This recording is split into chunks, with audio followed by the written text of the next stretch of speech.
بنگلہ دیش کی جگہ اسکاٹ لینڈ آ گئی ہے. It's a joke. World cup کا سارا مزہ ہی خراب ہو جائے گا. محسن نقوی صاحب بار بار وہاں پہ جب بات کرتے ہیں تو ایک بات رجسٹر کرتے ہیں کہ اگر انڈیا پاکستان کے میچ کی ویلیو ہے اور یہ ایک ہائی ویلیو گیم ہے تو یہ آپ کے اکیلے کھیلنے سے تو نہیں بن رہا, یہ دونوں کھیلتے ہیں تبھی بنتا ہے. تو یہ ریئلائز کرنا کہ ہماری امپورٹنس کیا ہے اور ہم کو کس طرح سے چلنا ہے, یہ بڑا امپورٹنٹ ہے. ٹھیک ہے, لیکن سیئنگ آل دیٹ میں یہ مانتا ہوں کہ ورلڈ کپ کا بائیکاٹ کرنا should never be an option.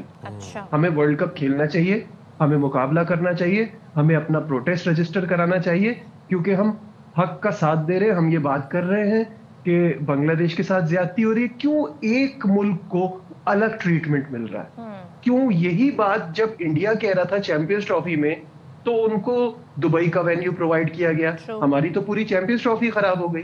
تو پھر جب بنگلہ دیش کہہ رہا ہے کہ وہ وہاں سیف فیل نہیں کر رہے تو پھر یہ کہہ دینا کہ نہیں نہیں آپ کو تو یہیں کھیلنا پڑے گا, نہیں تو ہم آپ کی جگہ کسی اور کو لے آئیں گے, یہ تو انفیئر ہے نا.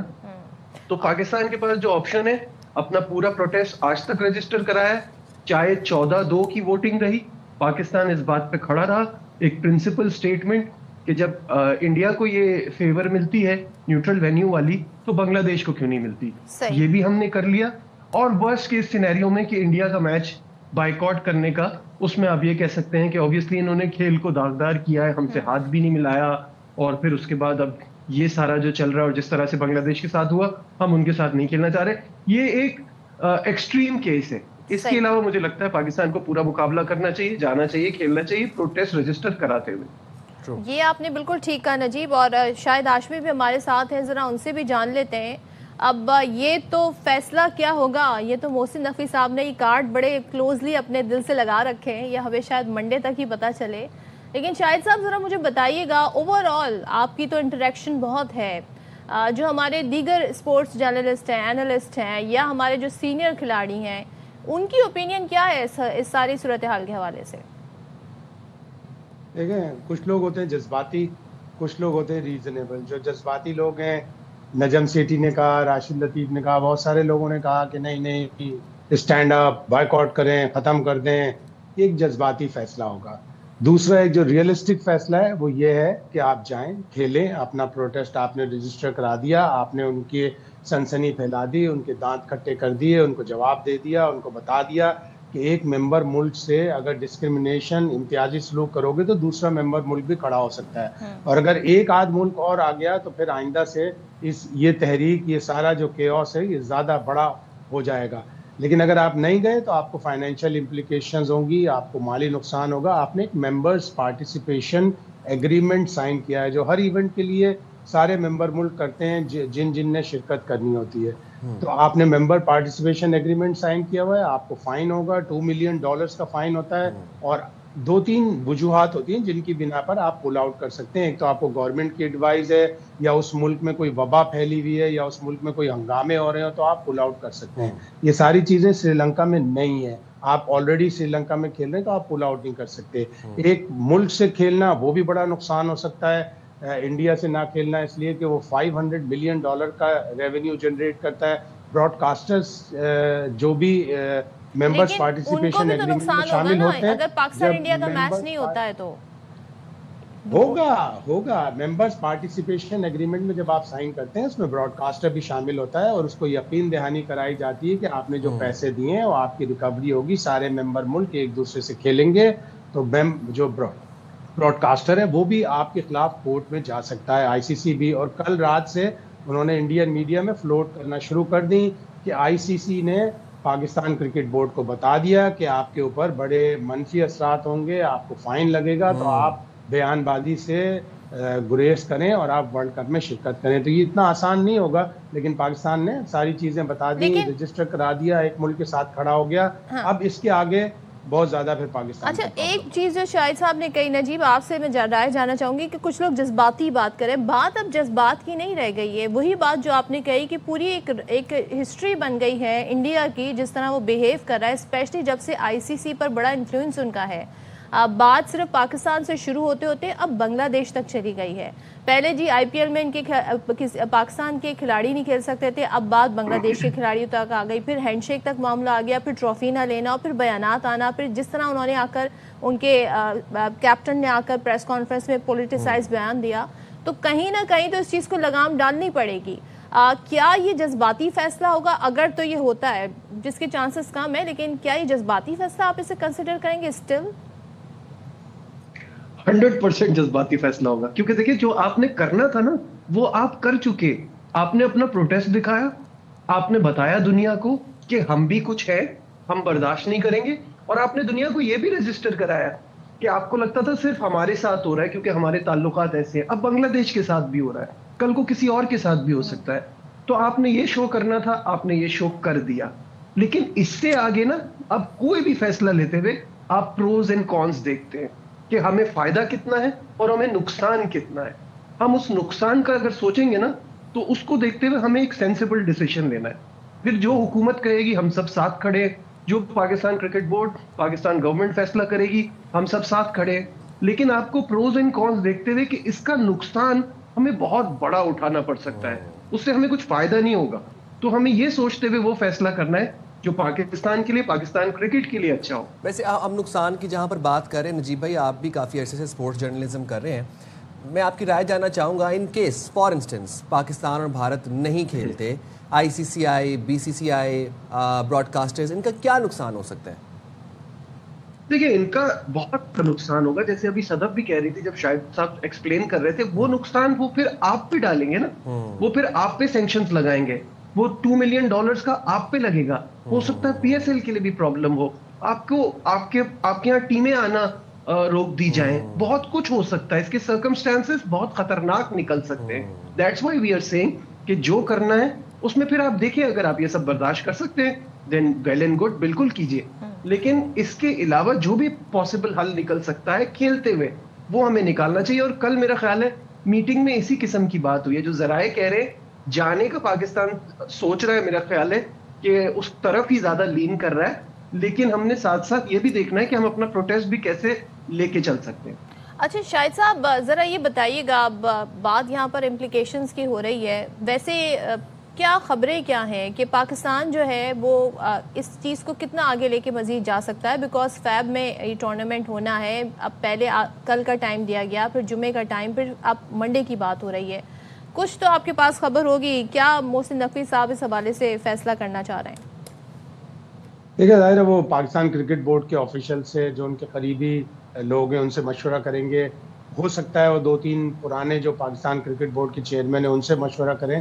لیکن ذرائع یہی بتا رہے ہیں کہ ان کو مشورہ یہی دیا گیا ہے کہ آپ پاکستان کی ساکھ کے لیے, پاکستان کی فیوچر کی کرکٹ کے لیے آپ ضرور بھیجیں ٹیم کو. اس لیے کہ کل سے جو خبریں فلوٹ کروانا شروع کر دی گئی ہیں انڈین میڈیا میں, اس میں ایک چیز یہ بھی ہے کہ آپ کو اوورسیز پلیئرز نہیں ملیں گے آپ کی پی ایس ایل کے لیے. یہ ایک طرح سے وارننگ ہے, یہ آپ کو چھوٹی چھوٹی سرخیاں چھوڑ دیتے ہیں وہ اپنے پیٹ جو میڈیا کے تھرو, زیادہ تر انڈین میڈیا ہی ہے کہ جی آپ کو ایک تو فائنینشیل امپلیکیشنز ہوں گے, براڈ کاسٹر آپ کو کورٹ میں لے جائے گا, آپ نے سائن کیے ہوئے ہیں, پھر آپ کو overseas players P S L کے لیے نہیں ملیں گے, آپ کے فورن ٹورز پہ ایک مسئلہ ہو جائے گا, ٹیمیں آپ سے کھیلنا انکار کر دیں گی, تو اس صورت میں پاکستان کو پرابلم ہوگی. تو اندر سے ذرائع سے یہی خبریں پتہ چل رہی ہیں کہ پاکستان جائے گا, پاکستان نے اپنا پروٹیسٹ رجسٹر کرا دیا. ہاں 1 یا 2 ملک اور ہوتے پاکستان کے تو پھر اس چیز کو لمبا لے کے جایا جا سکتا تھا. تو اب جو آپ کا سوال ہے کہ کہاں تک لے جا سکتا ہے, پیر تک لے جا سکتا ہے, پیر سے پہلے پاکستان فیصلہ. And the sad thing is نجیب, جیسے آپ نے مینشن کیا کہ جو میٹنگ ہوئی 14 میں سے 2 ووٹ تھے بنگلہ دیش کی حمایت میں, تو یہ بھی تو ایک بڑا انفارچونیٹ بات ہے. یہ ریئلائزیشن باقی بورڈز میں کیوں نہیں ہے کہ بھارت کی ناانصافیاں انہیں کیا دکھ نہیں رہی ہیں, یا ان کا انفلوئنس بہت زیادہ ہے بی سی سی آئی کا آئی سی سی پر؟ دیکھیے be C C I C سی ہی ہے, یہ انفلوئنس والی بات تو ہم پہلے کرتے تھے, اب تو وہی ہو گیا. پھر جیسا جب سے اس کے سربراہ بنے ہیں تو وہ نظر آ رہا ہے کہ وہ ایک فیوریٹزم ہے. دوسرا وہ منی جنریٹ کرتے ہیں, ان کی کرکٹ اس وقت دنیا میں سب سے اچھی ہے, چاہے ہم کچھ بھی کہیں تو وہ فائدہ ان کو ہے. ہر ملک ان کے ساتھ کھیلنا چاہتا ہے, ان کی سیریز کی ڈیمانڈ زیادہ ہے, ویلیو زیادہ ہے. پلیئرز آئی پی ایل میں جاتے ہیں, پلیئرز کا بھی فائدہ ہوتا ہے, بورڈز کا بھی فائدہ ہوتا ہے. تو وہ کسی ان کا اسٹیک میں کچھ ہے نہیں نا کھونے کو. تو کوئی بھی بورڈ جس کا کوئی تعلق ہی نہیں ہے نہ بنگلہ دیش سے نہ پاکستان سے, وہ کیوں اس چکر میں پڑے گا؟ تو سب اپنا مفاد دیکھتے ہوئے, وچ از آئی تھنک رانگ, کہ ایسا نہیں ہونا چاہیے. آپ کو حق کے ساتھ کھڑا ہونا چاہیے. آپ کو کہنا چاہیے کہ جب آپ ایک کے لیے ایسا کر رہے ہیں تو پھر دوسرے کے لیے ایسا کیوں نہیں. لیکن that's the way it is. جو سب سے زیادہ پیسہ جنریٹ کرتا ہے, جس کی سب سے زیادہ ڈیمانڈ ہے, جس سے ہر کوئی کرکٹ کھیلنا چاہتا ہے, اس کی ویلیو ایسی بنی ہوئی ہے کہ کوئی بورڈ اس چکر میں پڑ نہیں رہا. لیکن سیئنگ آل دیٹ اگین, میں کہوں گا کہ پاکستان نے جو اسٹیپ لیا ہے یہ نہ کبھی لیا تھا نہ کبھی کوئی سوچ سکتا تھا. اور ہم نے اس چیز کو ریئلائز کرا ہے. چاہے ہم جو بھی فیصلہ لیں, اگر ہم کھیلتے ہیں, تمام میچز کھیلتے ہیں, ٹورنامنٹ کا حصہ بنتے ہیں, ہم نے اتنا احتجاج ریکارڈ کرا دیا ہے, رجسٹر کرا دیا ہے کہ اب یہ بات سب کو باور ہو گئی ہے کہ جی پاکستان کو آپ ہلکا نہ لیں. جب آپ اس طرح کے فیصلے کریں گے تو ریئیکشن بھی آ سکتا ہے اور ایکول ریئیکشن آ سکتا ہے. بالکل ایسا ہی ہے. اور پاکستان نے یہ چیز شو کی ہے کہ ہماری کچھ ویلیو ہے, اور ہم نہ صرف اپنے ساتھ لیکن کسی اور کے ساتھ بھی وہی چیز ہو رہی ہے, تو اس پہ ہم کھڑے ہیں, جس پہ ہم نے بنگلہ دیش کا ساتھ دیا ہے. بنگلہ دیش تھوڑا پیچھے ہٹ گیا ہے, لیکن ہم کھڑے ہیں پھر بھی. میں یہی بات شاہد بھائی آپ سے جاننا چاہوں گا کہ بنگلہ دیش کے ساتھ جو آئی سی سی نے کیا انجسٹیفائڈ تھا, انفیئر تھا. چلیں ہم نے مورل سپورٹ کے لیے بنگلہ دیش کے ساتھ ہم سٹینڈ کیے, ہم نے ساتھ دیا, سولیڈیرٹی کے لیے ساتھ دیا. بٹ اگر پاکستان اپنے آپ کو فار انسٹنس وڈرا کرتا ہے ورلڈ کپ سے, یا پھر انڈیا کے ساتھ میچز کا بائیکاٹ کرتا ہے, کیا ہمارے ساتھ سولیڈیرٹی میں بھی کوئی بورڈ کھڑا ہوگا؟ کوئی بھی نہیں کھڑا ہوگا, اس لیے کہ انڈیا کی مائٹ ہے. انڈیا جب بھی کسی ملک کا دورہ کرتا ہے تو ٹی وی رائٹس اس ملک کے پاس ہوتے ہیں, اور انڈیا اپنے چینلز کے لیے جب وہ براڈ کاسٹ رائٹس خریدتا ہے تو بے پناہ پیسہ دیتا ہے. پچھلے سال انڈیا کی ٹیم آسٹریلیا گئی تھی, 3 ون ڈے اور 5 T20 کھیلے, اس میں سے بھی بارش کی نظر بھی ہو گئے. اس کے باوجود $60 ملین آسٹریلیا کو ملے ٹی وی رائٹس کی مد میں. 2-3 سال پہلے جب انڈیا کی ٹیم ٹیسٹ میچ کھیلنے گئی تھی, وہ اپنی مرضی سے وینیو چنتے ہیں. وہ کہتے ہیں ہمیں ادھر کھیلنا ہے, ہمیں ادھر کھیلنا ہے. سامنے والی ٹیم مجبور ہو جاتی ہے, کہتی ہے اچھا ٹھیک ہے سر, آپ ادھر ہی کھیل لیں جدھر آپ چاہتے ہیں. تو انڈیا کی مائٹ ہے, اور اب ان کی ٹیمیں بھی اچھی ہو رہی ہیں. ون ڈے میں ان کو تھوڑا سا بھی جھٹکا لگا, ٹیسٹ میں لگا, لیکن T20 جس طرح سے وہ کھیل رہے ہیں ایسا لگ رہا ہے جیسے مریخ پہ کھیل رہے ہیں, باقی ٹیمیں زمین پہ کھیل رہی ہیں. ایک میچ میں 150 10 اوور میں کر لیے. 200 کا جو ہمارا سب سے فاسٹسٹ چیز تھا آکلینڈ کا پچھلے سال کا, وہ ریکارڈ انہوں نے توڑ دیا. تو وہ الگ ہی طرح کی کرکٹ کھیل رہے ہیں. ان کی کرکٹ بھی بہتر ہو گئی, ان کے پاس پول آف پلیئرز بھی زیادہ ہے, ان کی مائٹ ہے, ان کے پاس پیسہ ہے. اس کا مقابلہ کرنے کے لیے 3-4 ملک جمع ہوں گے, تب جا کے ان کی باتیں, جو غلط باتیں ہوں گی وہ رد ہو سکتی ہیں. اگر 3-4 ملک نہ کھڑے ہوئے تو پاکستان اور بنگلہ دیش کچھ بھی نہیں کر سکتے. اچھا, میں آخر میں آپ تینوں سے کوئی کامنٹ لینا چاہوں گی, دونوں سے. نجیب, اب جو تڑکا محسن نقوی صاحب نے لگا دیا ہے, پتہ نہیں اس سے دال میں کتنا فلیور آئے گا. میں ٹورنامنٹ کی بات کر رہی ہوں, لیکن یہ تو طے ہے کہ اب زیادہ ہمیں ایڈونچر دیکھنے کو ملے گا, اب زیادہ اینیمیسٹی ہمیں دیکھنے کو ملے گی. بڑا ڈفرینٹ اسپائس اپ انوائرمنٹ ہوگا اس ٹورنامنٹ میں. جی بالکل, آگ ابھی سے لگ گئی ہے. یہ ٹورنامنٹ بڑا دھماکے دار ہونا ہے. ویسے ہی ہم تو اپنی بات پہلے ہی منوا چکے ہیں. دیکھیں, ہمیں یہ بھی یاد رکھنا ہے کہ انڈیا اپنا ہوم وینیو چھوڑ کے جو ورلڈ کپ کا میزبان ہے, ہم سے میچ کھیلنے سری لنکا آئے گا.